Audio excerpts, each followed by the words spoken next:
Brasil confirma primeiro caso de gripe aviária em granja no Rio Grande do Sul. Surto atinge aves em Montenegro e zoológico fecha em Sapucaia do Sul. Santa Catarina busca recursos em projetos nos Estados Unidos. Governador Jorginho Melo apresenta propostas ao Banco Mundial. Desmatamento ilegal cai 64% no Paraná. Estado tem terceiro melhor desempenho do país. Fome aguda afeta 295 milhões de pessoas em 2024, um recorde. Tensões geopolíticas e economia mundial contribuem para a crise alimentar. CBF recorre ao Supremo Tribunal Federal contra afastamento de Edinaldo Rodrigues. Instituição afirma que medida contra dirigente pode gerar punições internacionais para a seleção. E você vai ver também: estresse, medo, depressão, problemas mentais afetam migrantes que sofrem com política migratória de Trump. Essas e outras notícias a partir de agora no Pix News.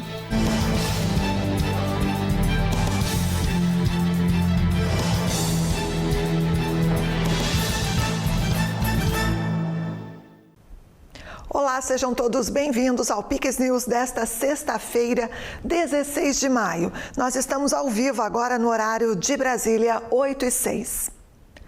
O primeiro caso de gripe aviária em granja comercial foi registrado no Brasil. O foco foi confirmado em Montenegro, no Rio Grande do Sul.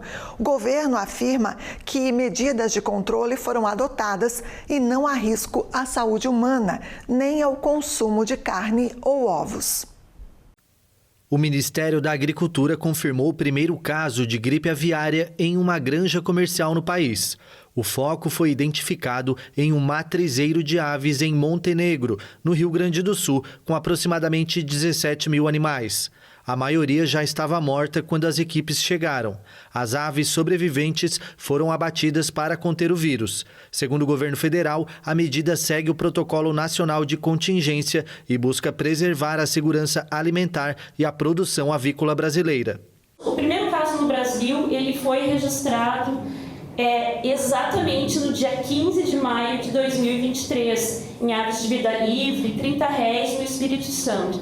A partir dali, nós tivemos diversos casos registrados, todos eles em aves silvestres, aves de vida livre, e somente 3 em casos de aves de subsistência, aves criadas em fundo de quintal.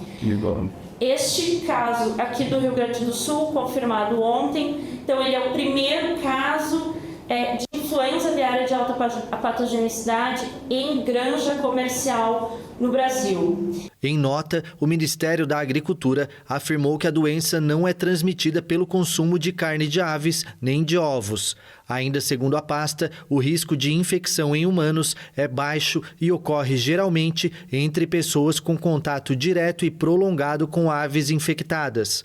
Há poucos dias, 1 ou 2 dias, teve sintomas em um animal nesta granja, uma granja que produz, é um matrizeiro de animais, então ovos para granjas de produção de carne por todo o Brasil. À medida que teve sintoma desse animal, imediatamente foi comunicado o Sistema de Defesa Agropecuário. Nós fomos ontem e coletamos essa amostra, ela deu positivo, fizemos a rechecagem e confirmou gripe aviária, H5N1, se não me engano, né? Que esse vírus de gripe aviária. E imediatamente, então, comunicamos à Organização Mundial de Saúde Animal, decretamos estado de emergência zoossanitária por 60 dias, fizemos o bloqueio no raio de 10 quilômetros, todas as propriedades que têm criações comerciais serão visitadas pelos agentes do Ministério da Agricultura. Ao menor sintoma de qualquer animal, a inutilização dos animais dessa granja será feito, como foi feito da primeira granja, o que garante a eliminação rápida do foco, a comunicação ao mercado e o restabelecimento o mais rápido possível das relações comerciais. No Rio Grande do Sul, além do caso em Montenegro, outro foco foi detectado no zoológico de Sapucaia do Sul, onde 38 aves silvestres morreram. O local está fechado para visitação e passa por análises laboratoriais e sanitárias. Técnicos das Secretarias Estaduais de Agricultura e Meio Ambiente atuam para conter a doença e rastrear possíveis ligações entre os focos. O monitoramento também foi ampliado para granjas e estabelecimentos rurais num raio de até 10 quilômetros. Temos a expectativa, baseado na nossa experiência passada, de conseguirmos fazer a vigilância completa no raio dos 3 dos 10 quilômetros dentro de um período médio de 7 dias. E não havendo novos rebrotes de foco em nenhum outro local, inicia-se aí o processo de encerramento do período de contenção, de emergência. O impacto econômico da confirmação do caso já é sentido. Países como China, Japão e Arábia Saudita suspenderam temporariamente a importação de carne de frango brasileira. A decisão segue cláusulas contratuais em casos de surtos sanitários. Especialistas avaliam que o setor tem condições técnicas para conter a doença e que negociações estão em andamento para que os embargos sejam regionalizados, limitando os efeitos sobre o comércio internacional e o mercado interno. Santa Catarina, estado vizinho ao Rio Grande do Sul, emitiu alerta máximo à avicultura e deve reforçar as medidas de segurança. Estamos emitindo nota técnica, restringindo as nossas divisas, defendendo os interesses de Santa Catarina. Em parceria com o mercado, com o setor, fizemos reunião de um comitê especial para o gerenciamento dessa crise e demandados pelo próprio governador Jorginho Melo, nós vamos fazer tudo o que for possível na área técnica, capitaneados pela SIDASC, preservando os nossos interesses e também politicamente, estrategicamente e institucionalmente, defendendo a qualidade do produto de Santa Catarina, a importância desse segmento na nossa economia e a sua capacidade para o desenvolvimento do nosso estado. O estado do Paraná reforçou os protocolos de biosseguridade após a confirmação do caso. O estado, que lidera a produção de exportação de frango no Brasil, informou que não há registros da doença no território e mantém vigilância em aves silvestres, aves de subsistência e estabelecimentos comerciais. Somente com a biosseguridade que a gente consegue evitar a introdução da doença na nossa avicultura comercial. Então, para as granjas aqui do Paraná, a gente reforça as medidas, principalmente com relação a evitar a entrada de aves silvestres dentro dos nossos galpões. Então, a cerca tem que estar íntegra, né? As telas, cercas, evitar que os galpões fiquem abertos.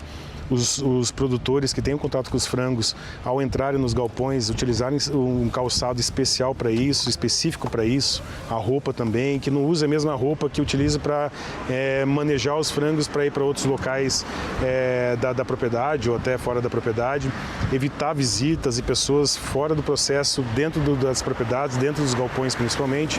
Essas medidas são medidas simples que podem fazer toda a diferença.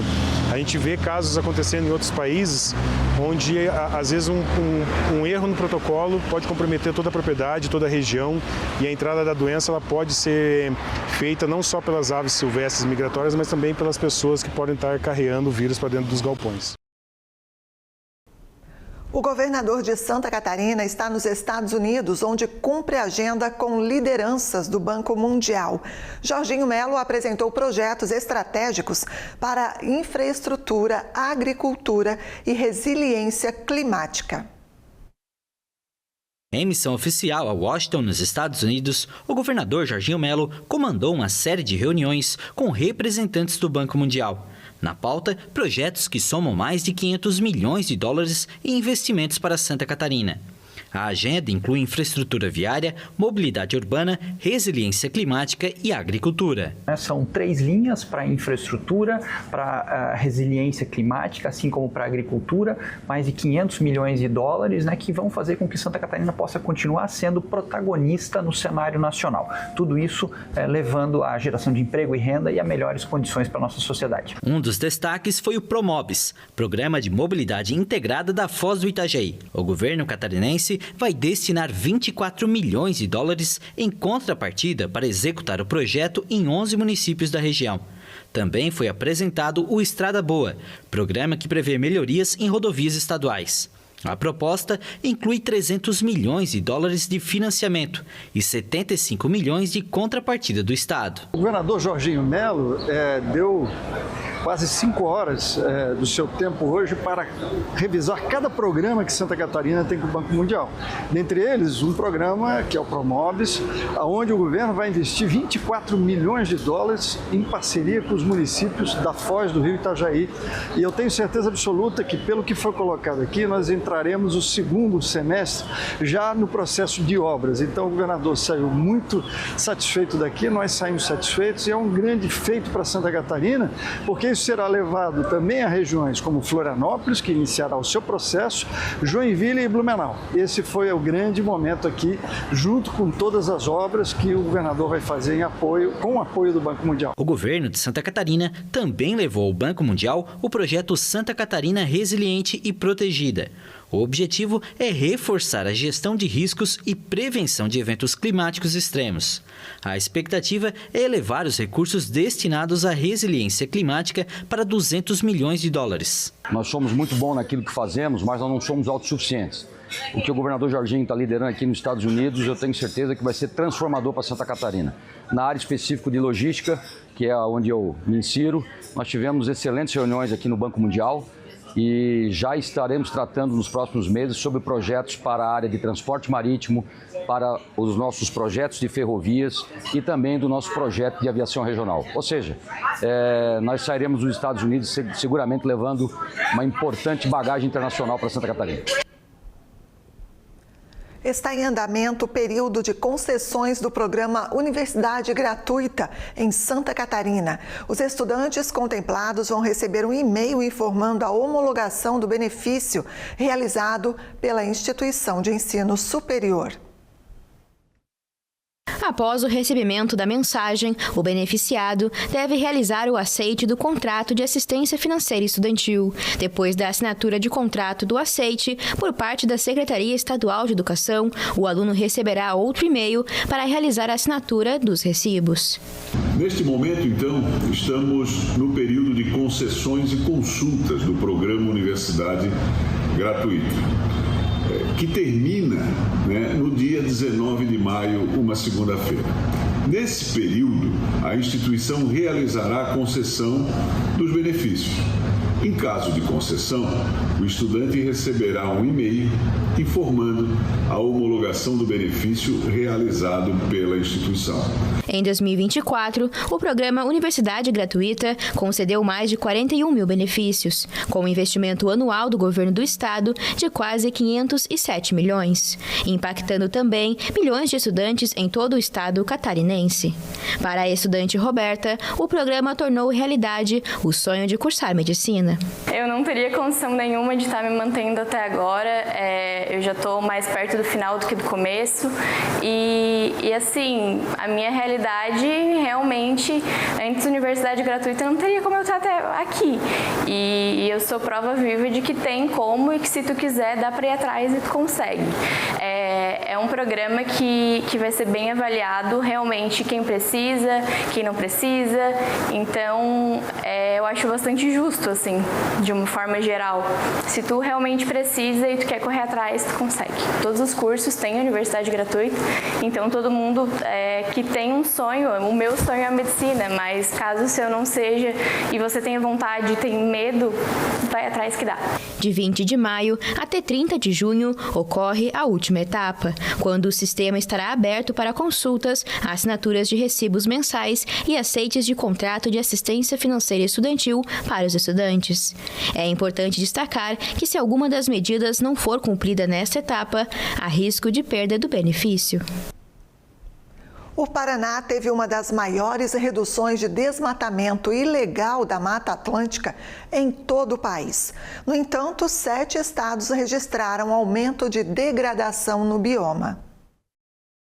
A Mata Atlântica está entre os biomas mais ameaçados do planeta. Mas no Paraná, os dados indicam uma melhora significativa. Entre 2023 e 2024, o desmatamento ilegal despencou 64%. A área desmatada passou de 633 para 226 hectares, o que equivale a mais de 400 campos de futebol. Segundo o relatório da Fundação SOS Mata Atlântica e do Instituto Nacional de Pesquisas Espaciais, o Paraná aparece com o terceiro melhor resultado do Brasil. Esse desempenho tem explicação. Nos últimos anos, o Estado ampliou o uso de tecnologia e reforçou a fiscalização. O Instituto Água e Terra utiliza satélites, imagens de anos anteriores e até aplicativos para identificar e punir infrações ambientais. Hoje, o MAP Biomas, a questão do avanço que nós tivemos aí com os alertas, que são alertas praticamente em tempo real. Os alertas passaram a ser muito mais detalhados, né? Nós tínhamos alertas aí da ordem de 10 hectares, aliás, de 1 hectare, 10 mil metros quadrados. Isso passou para 0,3 hectares, ou seja, 3 mil metros quadrados.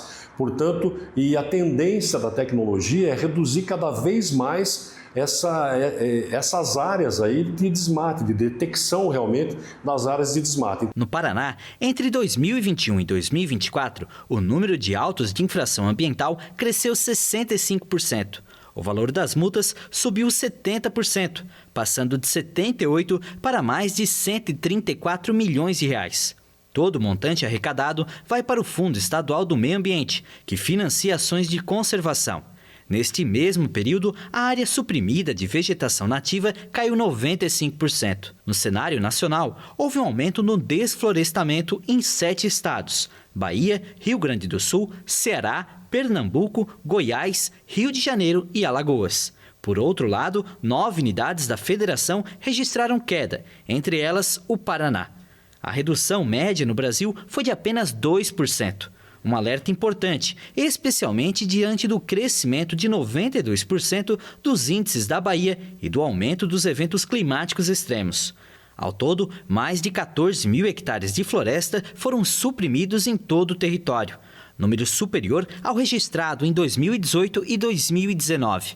Um dado preocupante, já que essa expansão representa 12,4% das matas maduras remanescentes da Mata Atlântica, onde se concentram as áreas mais conservadas, com maior biodiversidade e estoque de carbono.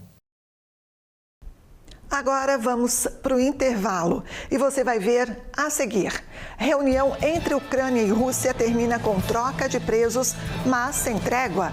CBF recorre no Supremo Tribunal Federal contra afastamento de Edinaldo Rodrigues. E você vai ver também: estresse, medo, depressão, problemas mentais afetam migrantes que sofrem com política migratória de Donald Trump. Voltamos em instantes.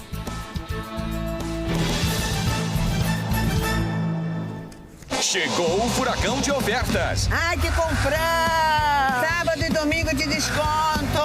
Não vai sobrar nada. Alcatra com maminha a vácuo, R$ 37,79 o quilo. Arroz branco Bontra, 5 quilos, R$ 15,99. Açúcar extra fino Bontra, 5 quilos, R$ 16,99. Mistura láctea condensada Mococa, 395 gramas, R$ 2,99. Papel higiênico fofinho, folha dupla, R$ 33,99 no Clube K. Lava-roupas brilhante, 4 quilos, R$ 34,99. Melhor preço é no Comprão. Ai, que loucura! Mais importante que falar dos 46 mil benefícios oferecidos em universidades catarinenses é falar das histórias que o programa Universidade Gratuita está ajudando a escrever.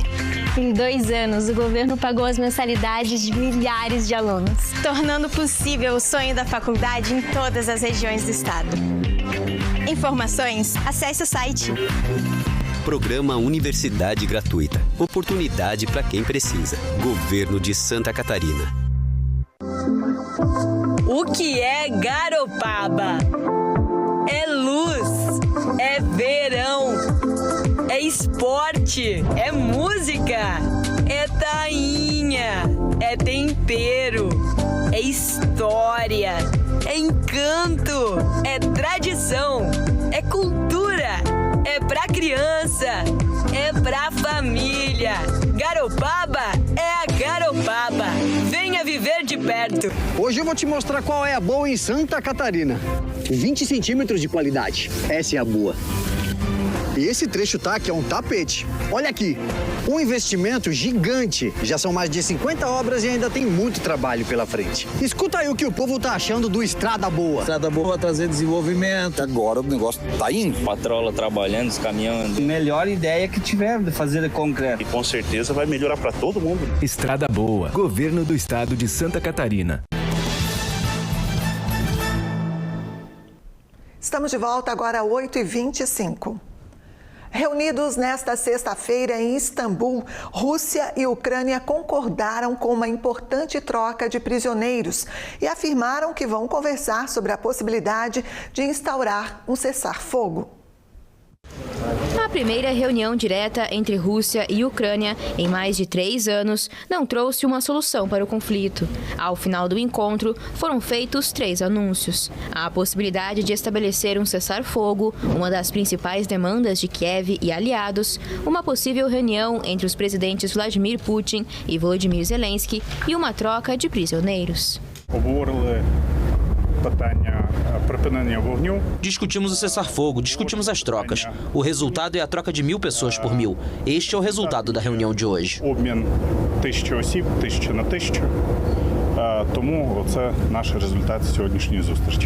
O negociador-chefe russo se disse satisfeito e disposto a continuar os contatos com a Ucrânia. Vladimir Medinsky indicou que Moscou queria falar sobre as causas profundas do conflito e esta reunião acabou por ser a continuação das negociações de 2022, que terminaram fracassadas. Concordamos que cada lado apresentará sua visão de um possível cessar-fogo futuro, explicado em detalhes. Tendo apresentado essa visão, consideramos apropriado e também concordamos em continuar nossas negociações. Uma fonte diplomática ucraniana afirmou que os negociadores russos declararam exigências inaceitáveis que vão além do que havia sido discutido antes da reunião. As normas incluíram a retirada das forças de Kiev das grandes partes do território ucraniano como pré-condição para estabelecer um cessar-fogo. Em uma cúpula europeia, Zelensky pediu aos aliados uma reação forte e sanções contra Moscou se as discussões terminassem em fracasso. Donald Trump encerrou nesta sexta-feira a viagem pelo Golfo com diversas promessas de investimentos. Além do componente econômico, a passagem de Trump ao Oriente Médio incluiu declarações e gestos importantes sobre as diversas crises que abalam a região.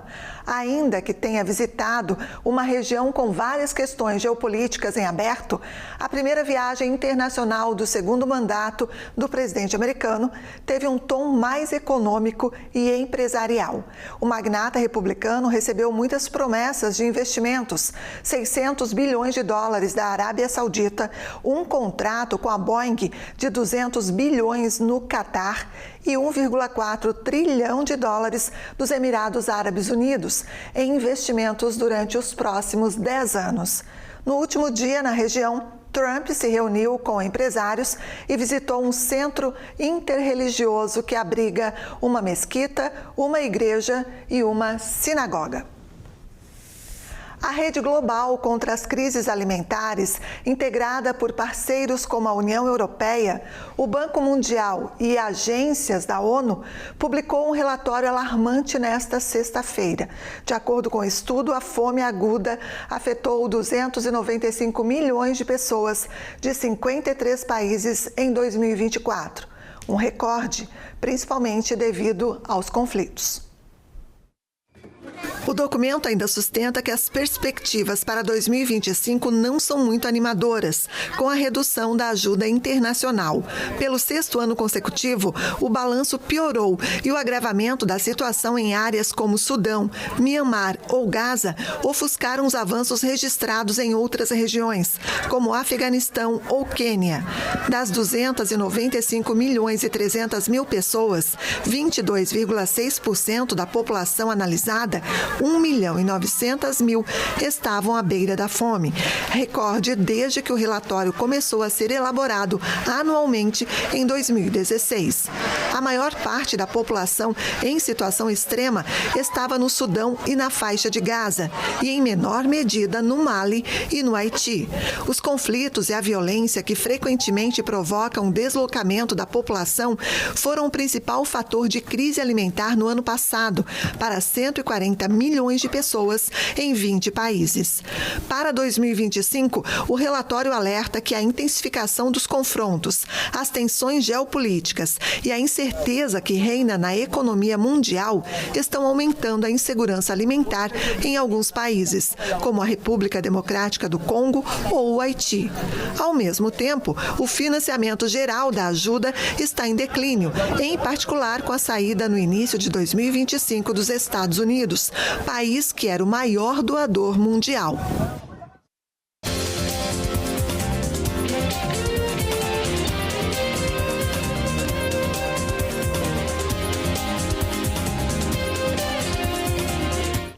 E a noite de quinta-feira foi animada para os brasileiros na Libertadores. Vinícius Pacheco está chegando e traz para a gente todos os detalhes. Vou te cumprimentar assim.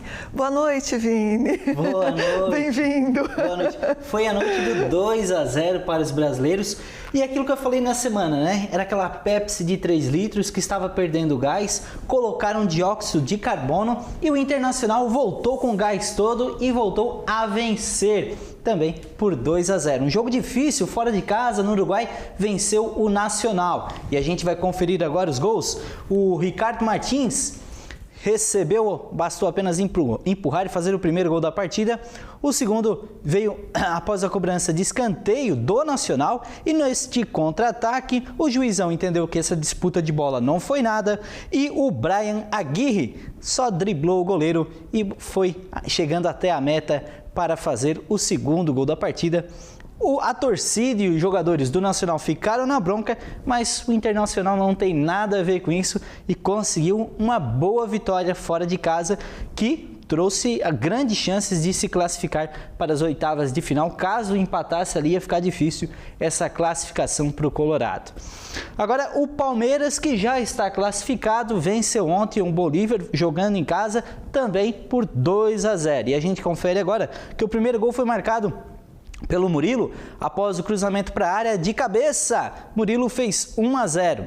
O segundo gol do Palmeiras veio com o Facundo Torres. Bola lançada, o Richard colocou para dentro da área e bastou empurrar, fazendo 2-0 para o Verdão. Agora o Flamengo, que entrou em campo pressionado, precisava da vitória, fazer um placar até que elástico, no mínimo 2-0, para ter chances de já ficar na segunda colocação do grupo e fez a tarefa de casa. Felipe Luiz escalou um time bem ofensivo e fez 2-0. O primeiro gol foi marcado pelo zagueirão Léo Ortiz de cabeça após cruzamento de escanteio, cobrança de escanteio. Depois essa jogadaça do Alexandro chegou até a linha de fundo, fez o cruzamento, o zagueirão tirou, mas o Luiz Araújo converteu para o Mengão, fazendo um bom placar e levando o time para a segunda colocação. E é isso que a gente vai ver agora, como está a classificação dos times brasileiros que jogaram ontem pela Libertadores.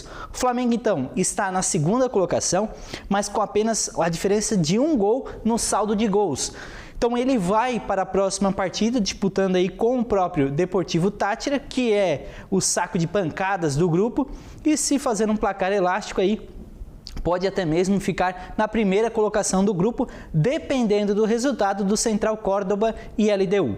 Agora no grupo F, o Internacional, aquele que a gente chama de Grupo da Morte, Internacional e Bahia vão disputar essa vaga no dia 28, na quarta, sem ser essa próxima quarta-feira, na outra semana ainda, daqui 2 semanas, o Bahia e Internacional vão se enfrentar em Porto Alegre, disputando esta vaga no grupo F. Ou Bahia ou Internacional vão ficar apenas na Sul-Americana. Agora, virando a tabela, a gente tem a classificação do Palmeiras em 5 jogos. Muito bem, obrigado. 5 vitórias, 15 pontos. Agora, terminando de falar de Libertadores, a gente vai falar de Sul-Americana. Tivemos brasileiros em campo E o Corinthians, com placar magrinho, conseguiu o resultado e 3 pontinhos levou para casa. 3 pontinhos jogando fora de casa. A gente confere o único gol da partida dele, o Matheus Bidu. Bola sobrou para ele, mandou no canto, contou com o desvio, fez 1-0 para o Timão. Já o Atlético Mineiro fez um placar mais elástico, 3-1. E a gente confere, o primeiro gol foi marcado pelo Bezing, de cabeça, fez contra para o Atlético Mineiro. O segundo veio com Tomás Coelho e o terceiro veio com o Rony, ex-Palmeiras, fazendo 3-1. E o Caracas diminuiu com o Geriel, fazendo 3-1. E a gente confere agora como está a classificação da Sul-Americana, porque está assim, neste momento, o Corinthians se classificando para as oitavas de final. O Corinthians, que ainda enfrenta o líder do grupo, ainda tem chances até de não conseguir essa classificação, não está decidida, né? Então ele vai enfrentar o líder do grupo, jogando fora de casa, que é o Huracan. Já o Atlético Mineiro também vai enfrentar o líder do grupo e corre até um certo risco de ser desclassificado caso perca para o Cienciano e o Caracas tomar a vaga dele, mas a gente torce para os brasileiros continuarem aí nas competições muito bem, como se mantém. Agora, assunto sobre a presidência da CBF. Isso porque o Edinaldo Rodrigues vai lutar pelo cargo. A CBF entrou com um recurso no STF nesta sexta-feira contra a decisão que destituiu o presidente da instituição. A CBF também advertiu que a medida contra o dirigente pode gerar punições internacionais contra a seleção. Na última quinta, o TJRJ considerou que um acordo firmado em janeiro que ratificou Edinaldo na presidência da CBF é nulo, devido a suspeitas de falsificação de uma assinatura, e determinou a destituição da diretoria da entidade. A assessoria jurídica da presidência da CBF classificou a decisão como uma afronta direta à ordem constitucional e pediu ao STJ medidas cautelares para suspendê-la. A CBF acatou a decisão do tribunal e anunciou que eleições vão ser convocadas o mais rápido possível. O recurso da defesa de Edinaldo afirmou que a FIFA e Conmebol não reconhecem como legítimos representantes da entidade, aqueles nomeados judicialmente em substituições à diretoria eleita pela Assembleia Geral. A destituição do presidente ocorre na mesma semana em que a CBF anunciou o italiano Carlo Ancelotti, ainda no Real Madrid, como novo técnico da seleção brasileira. Ancelotti foi informado sobre o caso e afirmou que vai cumprir o contrato com a CBF. Segundo ele, o contrato é com a entidade, não com o dirigente. Carlo Ancelotti assumirá a seleção brasileira no próximo dia 26. O ex-goleiro Tafarel vai integrar a equipe do italiano. Ele vai atuar como preparador de goleiros. A CBF está mais bagunçada do que grupo de família no WhatsApp no período de Natal. A gente mandando figurinha, falando sobre política, ninguém entende nada. É uma bagunça a CBF nesse momento, né, André? Gostei da analogia. Ninguém entende nada, é uma bagunça, ninguém sabe se vai permanecer, se não vai permanecer. Segunda vez que o Edinaldo é afastado do cargo, recorre, pode voltar ao cargo. A FIFA pode entender que essa interferência jurídica e tirar, dependendo a CBF de algumas condições, de algumas competições, até de times brasileiros. Então, tomara que isso não aconteça, tomara que tudo seja bem resolvido. Agora, uma coisa é fato, né? Ontem a gente questionou aqui se o Ancelotti ficava ou não na seleção, né? Por conta desse imbróglio envolvendo o presidente da confederação. Né? Agora é fato, ele confirmou. E deu a palavra do que a gente esperava. Ele tem um contrato com a CBF e não com um dirigente. Era isso que a gente queria ouvir. Perfeito. Muito obrigado, André. Por hoje é só? É isso aí. Então, boa noite a todos que assistem o Pix News e a você também. Muito obrigada, Vini. Boa noite e bom fim de semana. Obrigado.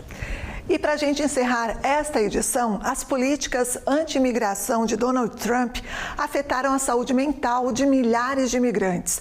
Nós vamos conhecer agora a colombiana Cindy Estrada, que mora nos Estados Unidos e passa a maior parte do dia tensa, tentando driblar a polícia de imigração. O medo virou rotina na vida dos migrantes. Devido às políticas do presidente americano Donald Trump, a colombiana Cindy Estrada tem idas limitadas às ruas e o filho, de 16 anos, parou de ver os amigos fora da escola onde estuda.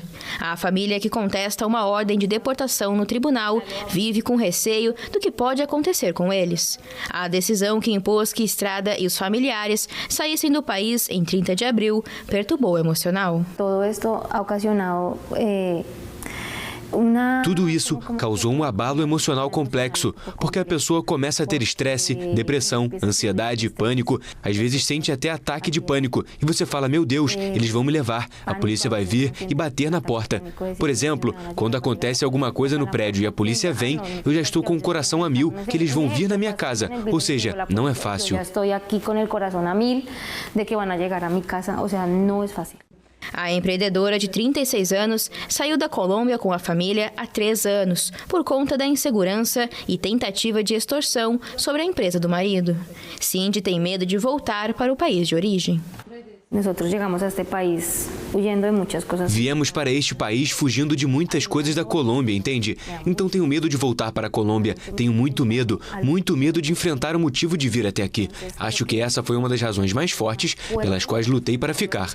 Porque não pense que eu também queria pegar todas as minhas coisas e dizer, não quero mais carregar essa mala, que está pesada demais, e ir embora. De acordo com o especialista Juan Carlos Dumas, a investida anti-imigração de Donald Trump causa problemas de saúde mental entre a comunidade imigrante, como não se via desde os atentados de 11 de setembro de 2001.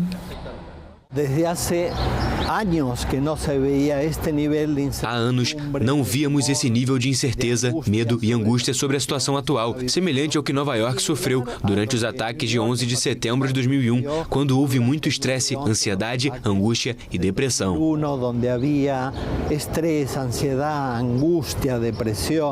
Dumas recorda que em Nova York há numerosos serviços de saúde mental, como assistentes sociais, psicólogos e terapeutas, para fornecer apoio às pessoas que enfrentam esses problemas. Mas as decisões de Trump afetam muitas famílias. O presidente republicano já ofereceu $1.000, cerca de R$5.600 na cotação atual, para aqueles que se alistassem no programa de regresso voluntário. Muitos temem voltar aos países de origem, mas viver nos Estados Unidos também tem oferecido uma grande dose de medo e incertezas. O Pix News de hoje fica por aqui. A íntegra da edição e as reportagens você pode rever no Pix News HD. Curte e compartilhe os nossos conteúdos. Mais notícias também no site pixtv.com.br. Acesse lá e confira. Fique agora com o CinePix. Bom fim de semana a todos. Pix TV, conectando você ao melhor conteúdo todo dia.